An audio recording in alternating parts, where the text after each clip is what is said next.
अल्लाहु अलैका या रसूलिल्लाह वसल्लम अलैका या हबीबल्लाह। अली अली हैदर हैदर अली अली हैदर हैदर मैं नौकर पीर अली दा कौसर दा जाम करेती कौसर दा जाम करेती मैं पक्के मेरा पीर अली आ मैं से करब करेसी आ मैं से करब करेसी मैं कबर दा कोई खौफ नहीं मैं कबर दा कोई खौफ नहीं मैं कबर दरियासी मैं समझ के अपना दीवाना विच जन्नत ते कर देती विच जन्नत ते कर देती जन्नत अली दी मैं भी अलीदा जे मैं नवे सादा कोड़ वैसी जन्नत अली दी मैं भी अलीदा जे मैं नवे सादा कोड़ वैसी कौसर दा सागी मौला लिए कौसर दा सागी मौला लिए मैं जे न पीसा बैकड़ पीसी जन्नत अली दी मैं भी अली दा जे मैं नवे सा बैकड़ वैसी जन्नत अली दी मैं भी अली दा जे मैं नवे सा बैकड़ वैसी सजदा सलामी मौला कुदे सोनारे अली दे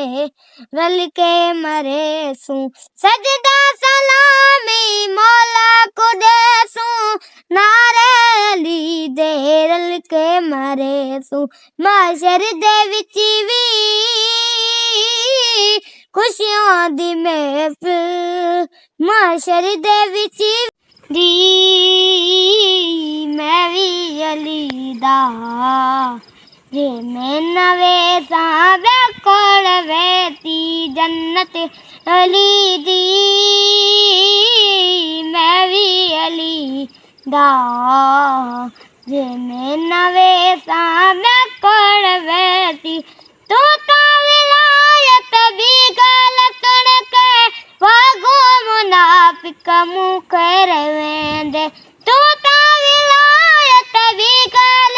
सुन के वागो मुनाफिक मुँह कर वेंदे उतता कसीदे हैदर दे ओसन उतता कसीदे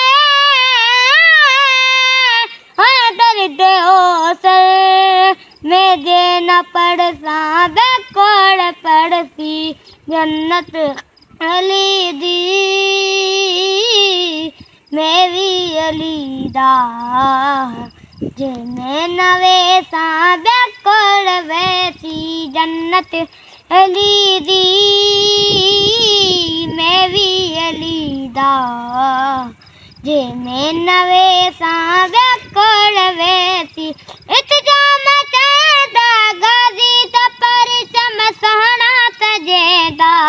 उठवी सजेसा इत्जाम चैदा गाजी दा परचम सहना सजेदा उठवी सजेसा हथ विच वफा दे खालिक दा परचम हथ विच वफा दे खालिक दा परचम मैं जे नचे सा बैकोड़ चेसी जन्नत अली दी मैं भी अलीदा जे मैं नवे सा बैकोड़ वैसी जन्नत अली दी मैं भी अलीदा जे मैं नवे सा बैकोड़ वैसी हादर दपुन किरते को सुन लो वाजिब समझ के अरवेली अक्सर हादर दपुन किरते को सुन लो वाजिब समझ के मारी वेली अक्सर वह लोली वागू भर भर नाते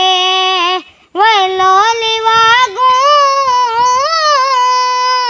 भर भर नाते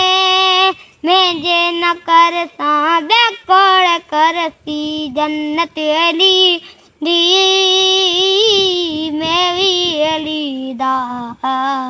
जे मैं नवे सा बेकोड़ वैसी जन्नत अली दी मैं भी अली दा जे मैं नवे सा बेकोड़ वैसी ना शादी ते लिख वदारल जन्नत दे विचरल पड़तल बिरादर ना शादी ते लिख वदारल जन्नत दे विचरल पड़तल बिरादर खड़दा दे दुआ तू विच जन्नती दे खड़दा दे दुआ तू विच जन्नती दे मैं जे न दे सा बेकोड़ देसी जन्नत अली दी मैं भी अली दा जे मैं नवे सा बेकोड़ वैसी जन्नत अली दी